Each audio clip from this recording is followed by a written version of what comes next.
Assalamualaikum warahmatullahi wabarakatuh. Selamat sore semuanya. Perkenalkan nama saya Naswa Ataya Karensa dengan NIM akhir 412.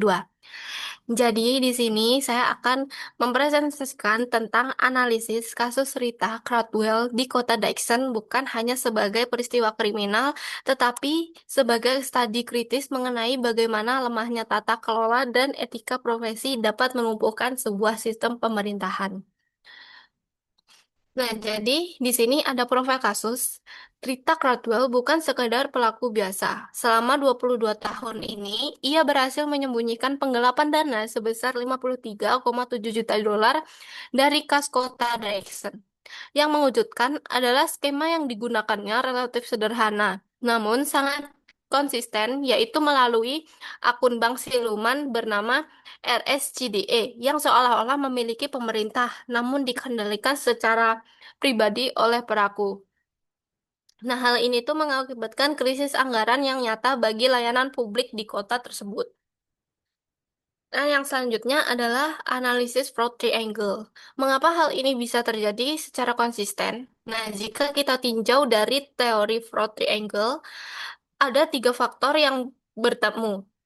Secara finansial, Rita memiliki tekanan besar untuk membiayai bisnis kuda juara di dunianya. Kesempatan muncul karena ia mendominasi seluruh fungsi keamanan tanpa adanya pemisah tugas. Yang terakhir, ia melakukan rasional dengan menganggap dirinya sangat berjasa sehingga merasa berhak atas dana tersebut. Yang selanjutnya ada kegagalan pengendali internal dan red flags. Nah, lumpuhnya pengawasan di Dixon adalah contoh nyata dari blind trust atau kepercayaan buta.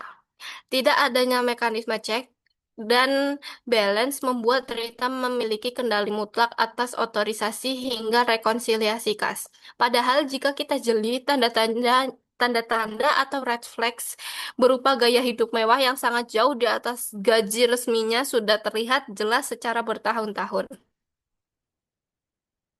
Ya, yang selanjutnya di sini ada evaluasi etika dan skeptisisme auditor. Bagian yang paling krusial adalah kegagalan auditor eksternal. Nah, di sini kita melihat adanya erosi skeptisisme profesional. Auditor cenderung hanya mengandalkan dokumen fotokopi tanpa melakukan pengujian substantif atau verifikasi langsung ke pihak bank. Nah, ini adalah pelanggaran serius terhadap tanggung jawab etis auditor untuk melindungi kepentingan publik di atas hubungan personal. Nah, yang selanjutnya ada teknik investigasi akuntansi forensik. Metodologi yang digunakan untuk membongkar skema kecurangan dan menghitung total kerugian secara akurat adalah asset tracing and network method. Menganalisis pertumbuhan kekayaan bersih pelaku dan membandingkannya dengan sumber daya pendapatan yang sah secara hukum. Yang kedua, forensik dokumen. Melakukan pengujian terhadap keaslian invoice dan bukti transfer fiktif yang digunakan untuk menyamarkan pengeluaran pribadi sebagai biaya operasional kota. Nah, yang terakhir ada analisis aliran data atau follow the money. Melacak jejak transfer elektronik dari rekening kas umum ke rekening RSCDE hingga ke akun pribadi pelaku dan vendor peternakan. Nah, di sini tuh untuk membuktikan bahwa dana operasional kota secara sistematis dialirkan ke aset-aset pribadi milik pelaku. Lalu, yang terakhir ada kesimpulan dan rekomendasi strategis.